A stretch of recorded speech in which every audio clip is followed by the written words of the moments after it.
Large intestine 1 is at the radial nail point of the index finger. I'm going to be looking at the proximal and radial borders, looking and feeling for the flare of the bone, looking at where the nail bed is, and putting my point in.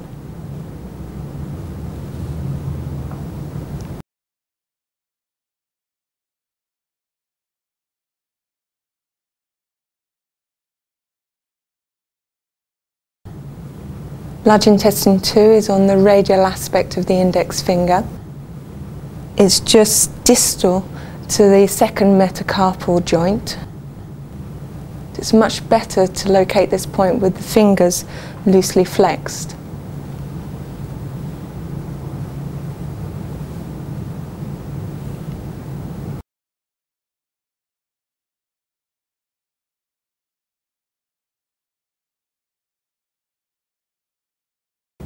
So moving from large intestine 2 to large intestine 3, over the head of the second metacarpal joint into a significant depression.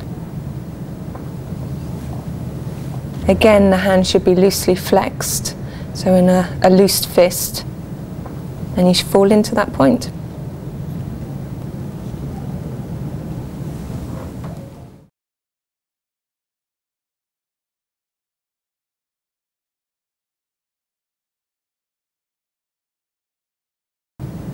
Large intestine 4, you're going to find the length of the second metacarpal bone.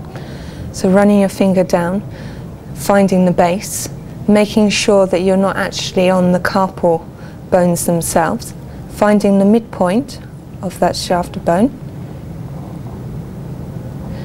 coming between the first and second metacarpals, nearer to the second than the first in the muscle.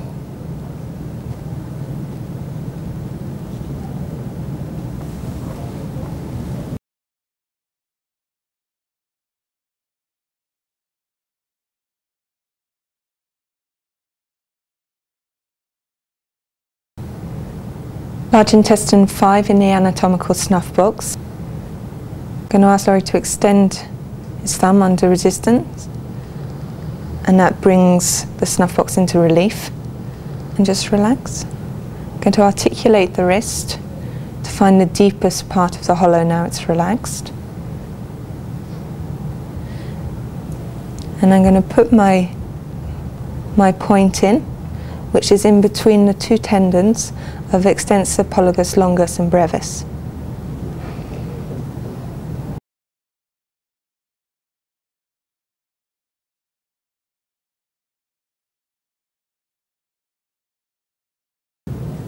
Large intestine points are best located with the arm resting against the abdomen. Large intestine 6 is 3 cm proximal to large intestine 5 on a line going to large intestine 11. What's important about finding this point is that if you think of the arm as being a box, large intestine 5 would be on the top of the box, large intestine 7 would be on the side of the box, but large intestine 6 would be on the corner.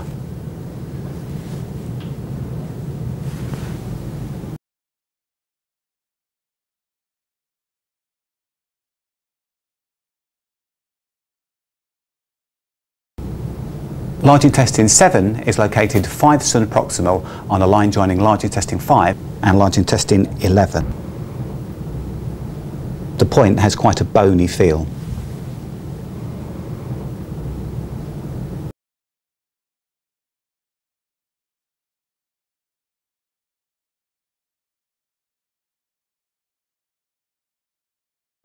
Large intestine 8 is located 8 cm proximal from large intestine 5 going towards large intestine 11.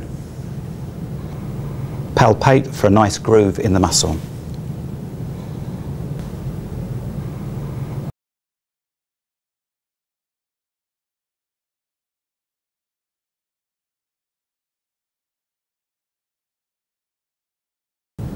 Large intestine 9 is located 9 cm proximal on a line joining large intestine 5 and large intestine 11.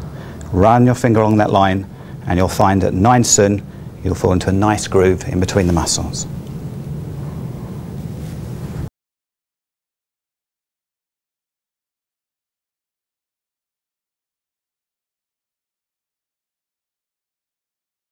Large intestine 10 is located 10 cm proximal to large intestine 5 on a line heading towards large intestine 11. Palpate along that line and fall into a nice groove in the muscle at 10 cm.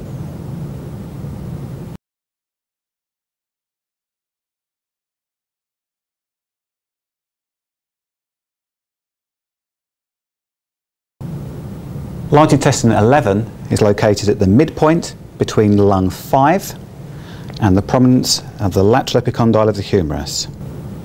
Typically, this is at the end of the transverse cubital crease when the arm is fully flexed.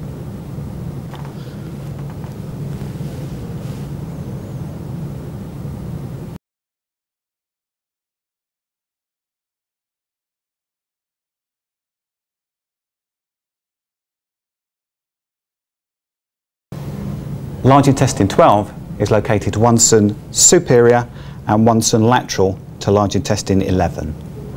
Palpate for a nice groove.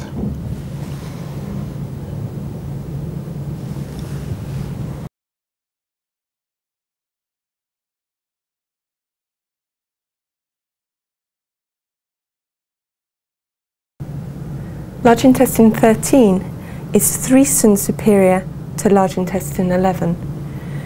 It's between the lateral borders of biceps brachii and the shaft of the humerus. If you divide the distance between the anterior axillary fold and large intestine 11 into thirds, the point just lies there.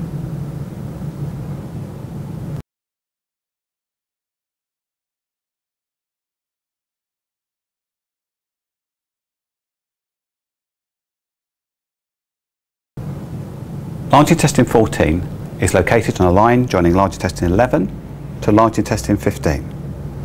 It's often described as being 3/5 of the distance between large intestine 11 and large intestine 15, but this isn't always very accurate.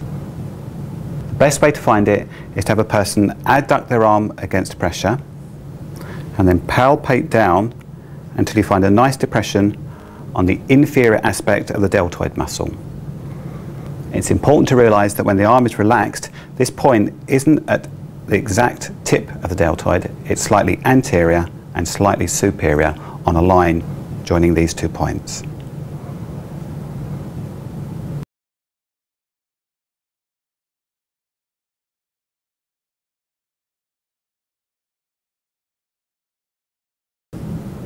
Large intestine 15 is located anterior and inferior to the acromion process at the origin of the deltoid muscles.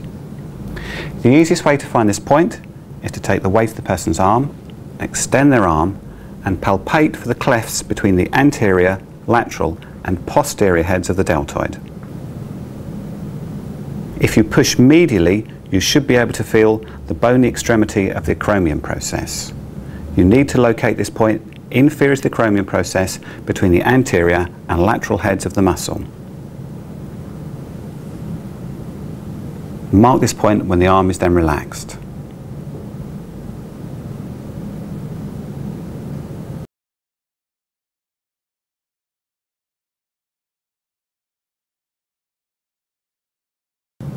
Large intestine 16 is located on the superior aspect of the shoulder. It's in a depression which is medial to the acromion process. It's medial to the lateral extremity of the clavicle and the spine of the scapula. Palpate to find a nice dip. This point isn't on bone, it's in a nice dip.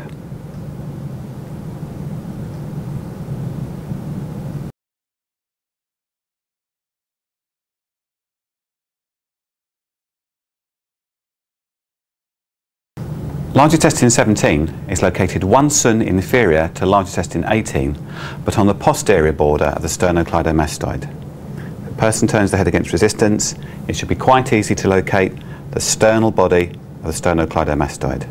Mark your point 1 cm inferior, and then have them relax their neck.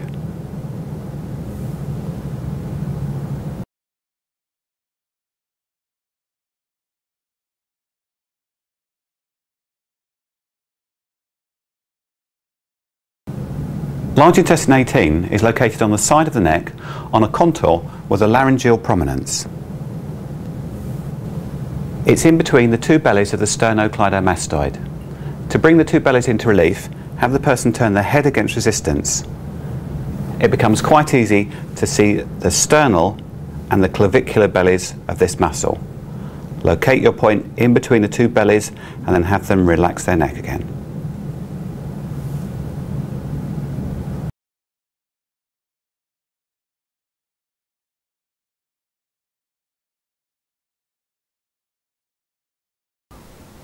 Large intestine 19 is directly below the outer margin of the nostril on a level with DO26.